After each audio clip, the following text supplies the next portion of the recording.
السلام علیکم ناظرین، یہ تاریخ کا ایک بہت ہی زبردست واقعہ ہے کہ ایک دریا میں ایک کشتی جا رہی تھی جس کے اوپر بہت سے لوگ سوار تھے۔ تو جب وہ کشتی درمیان میں پہنچی تو غیب سے ایک آواز آئی کہ کیا کوئی ایسا شخص ہے جو مجھے 1000 دینار دے اور میں اسے ایک ایسا وظیفہ بتاؤں گا کہ جب بھی اسے کوئی مشکل یا کوئی بھی مصیبت پیش آئے وہ پڑھے اور وہ اس سے دور ہو جائے۔ تو تمام لوگ کشتی کے اوپر جو سوار تھے وہ خاموش رہے، لیکن اس کشتی کے اوپر ایک شیخ بیٹھا تھا تو اس نے کہا جی ہاں میں 1000 دینار دوں گا۔ 1000 دینار بہت بڑی رقم ہے، 1 دینار ایک سونے کا سکہ ہوتا ہے۔ تو کشتی کے اوپر بیٹھے تمام لوگوں نے کہا، اب اپنے دل میں سوچنے لگے کہ سب سے بڑا بے وقوف ہے یہ بندہ جو اپنی اتنی بڑی دولت گنوا رہا ہے۔ تو پھر غیب سے آواز آتی ہے کہ تم یہ پیسے دریا کے اندر پھینک دو، مجھے وہ پیسے مل جائیں گے۔ تو اس شیخ نے پیسے پھینک دیے۔ اب تو سب لوگ یہی سوچنے لگے کہ یہ بندہ بڑا پاگل ہے۔ تو لوگوں سے مخاطب ہوتا ہے کہ تم لوگوں کو کیا مسئلہ ہے، میرے پیسے ہیں، میں نے پھینکے، کوئی تمہارے تو نہیں ہیں۔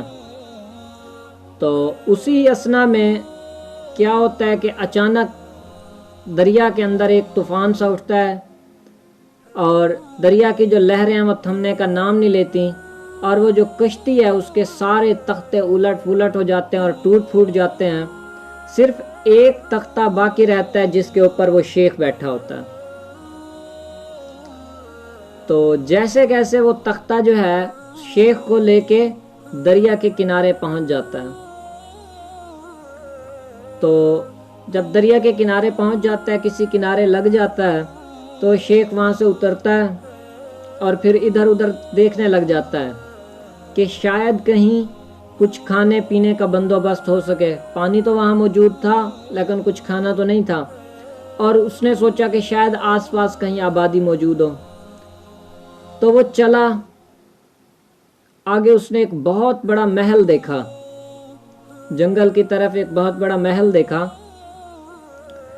تو اس نے سوچا کہ یہیں چلا جاتا ہوں، اور کچھ نہ تو کھانے کے لیے تو کچھ مل ہی جائے گا، اگر رہنے کے لیے بھی جگہ نہ ملی تو جب وہ اس محل پہ پہنچتا ہے، کنڈی کھٹ کھٹ آتا ہے تو اندر سے ایک شہزادی نکل آتی ہے جو دیکھنے میں بہت ہی زیادہ بھلی اور حسین ہوتی ہے۔ تو آدمی سے وہ پوچھتی ہے کہ تم کون ہو؟ وہ کہتا ہے یہ بعد میں پوچھنا کہ میں حالات کا ستایا ہوا آدمی ہوں، بڑی مشکل سے جان بچا کے یہاں آیا ہوں، کچھ کھانے کے لیے ہے؟ تو وہ کہتی ہے جی ہاں آ جاؤ، اندر آ جاؤ۔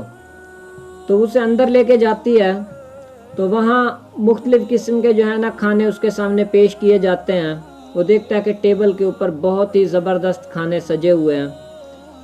تو وہ شیخ خود کہتا ہے کہ جب میں نے کھانا کھایا ہے اور جو مشروبات پیے ہیں میں نے ایسی مشروبات کبھی بھی نہیں پیے۔ تو لڑکی کہتی ہے کہ اس کے بعد لڑکی کہنے لگی کہ تم کھانا کھاؤ اور جلدی سے یہاں سے چلے جاؤ۔ وہ کہتے ہیں یہ کیا مطلب ہے آپ کا؟ تو لڑکی اسے بتاتی ہے کہ یہ محل ایک جن کا ہے جو کہ بڑا ظالم ہے اور سخت مزاج ہے، اس کے آنے کا وقت ہو گیا ہے اور اگر اس نے تمہیں دیکھ لیا وہ تمہیں مار ڈالے گا۔ تو وہ کہتا ہے کہ تمہیں اس کی فکر کرنے کی ضرورت نہیں ہے، میں ابھی موت کے منہ سے نکل کے آ رہا ہوں، اگر مجھے مرنا ہی ہوتا تو اللہ تعالیٰ دریا میں نہ موت دے دیتا، اس کا مطلب ہے کہ میری موت ابھی نہیں آئی۔ تو ناظرین اسی ہی وقت جو ہے نا ایک بہت بڑا ہوا کا جھونکا آتا ہے اور جن آ جاتا ہے۔ جن جب دور سے اس شیخ کو دیکھتا ہے تو آگ بگولا ہو جاتا ہے اور اس لڑکی کو کہتا ہے کہ یہ کون ہے؟ لڑکی کہتی ہے میں کیا جانوں، مجھے کیا پتا یہ کون ہے؟ تو وہ جن اسے کہتا ہے کہ اس کی تو میں گردن توڑوں گا ہی توڑوں گا، لیکن آج میں تمہارے جسم کے ساتھ بھی کھیلوں گا اور اس کے بعد تمہیں مار ڈالوں گا۔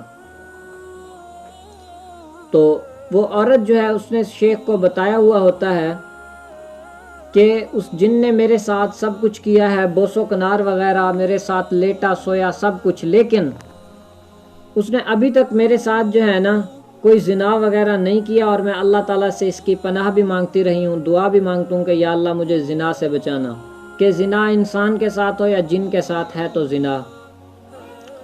تو اس کے بعد وہ کہتا ہے شیخ جب جن اس کی طرف آنے لگتا ہے تو اسے اس وقت جو وظیفہ بتایا جاتا ہے وہ قرآن کی ایک آیت ہوتی ہے جسے وہ بار بار پڑھنے لگ جاتا ہے اور جن اپنی آگ میں ہی جل جاتا ہے۔ تو جن کے جلنے کے بعد وہ شہزادی، وہ لڑکی اسے کہتی ہے کہ دیکھو یہاں تمام قسم کے ہیرے موتی اور خزانہ پڑا ہوا ہے، اسے سمیٹو، جن تو مر گیا، کہیں ایسا نہ ہو کہ جن کا کوئی دوسرا بھائی آ جائے۔ تو وہ کہتے ہیں کہ انہوں نے وہ مکمل سامان جو ہے نا وہ سمیٹا، اور اس شیخ کی زبانی کہ وہاں جو ہیرے موتی وغیرہ تھے، جواہرات تھے، ویسے میں نے کبھی بھی نہیں دیکھے تھے۔ تو وہ عورت اور وہ شیخ وہاں سے چل پڑتے ہیں۔ جب دریا کے کنارے پہنچتے ہیں تو وہ لڑکی کشتی والے سے کہتی ہے کہ میں فلاں کی بیٹی ہوں، مجھے وہاں پہ پہنچا دو۔ تو وہ اسے بٹھاتے ہیں اور دریا کے دوسرے کنارے اسے اپنی منزل پر پہنچا دیتے ہیں۔ جب لڑکی کے ماں باپ کو اس لڑکی کا پتہ چلتا ہے تو ان کی خوشی کی کوئی انتہا ہی نہیں رہتی، اور وہ سارا واقعہ پوچھتے ہیں۔ تو اس لڑکی کے مکمل واقعہ بتانے کے بعد اس لڑکی کے ماں اور باپ جو تھے اس شیخ سے مخاطب ہوتے ہیں اور اسے کہتے ہیں کہ یہ ایک تمہاری سچائی کی دلیل ہے کہ تم ایک جنگل میں ایک محل کے اندر ایک حسین لڑکی کے ساتھ اکیلے تھے، لیکن تم نے اس کے ساتھ کچھ بھی نہیں کیا۔ یہ اس بات کی دلیل ہے کہ تمہارے اندر مضبوط اور پکا ایمان ہے۔ اور انہوں نے فیصلہ کیا کہ ہم اپنی بیٹی تمہارے نکاح میں دیتے ہیں۔ تو شیخ اسی وقت کھڑا ہوا اللہ کی بارگاہ میں اور عرض کی یا اللہ، میں نے تو صرف 1000 دینار دیے تھے اور آپ نے مجھے اتنے جواہرات بھی دیے اور مصیبت و پریشانی کے وقت ایک وظیفہ بھی بتایا اور ساتھ میں ایک شہزادی بھی دے دی۔ تو ناظرین، یہ ہے صدقہ خیرات کرنے کا اللہ تعالیٰ نے جو انعام مقرر کیے ہیں ان میں سے ایک انعام۔ امید کرتا ہوں آپ لوگوں کو یہ ویڈیو پسند آئی ہوگی۔ اگر ویڈیو پسند آتی ہے تو پلیز اس چینل کو لازمی سے سبسکرائب کریں گے اور اس ویڈیو کو اپنے دوستوں کے ساتھ شیئر بھی کریں گے، اور نوٹیفیکیشن بیل آئیکن کے بٹن کو پریس کریں گے تاکہ فیوچر کے اندر جو بھی ویڈیو آئے اس کا نوٹیفیکیشن آپ تک سب سے پہلے پہنچے، کیونکہ نیکی کی بات پھیلانا صدقہ جاریہ ہے، اور انسان کے مرنے کے بعد صدقہ جاریہ ہی ہے جو اس تک پہنچایا جائے گا۔ والسلام۔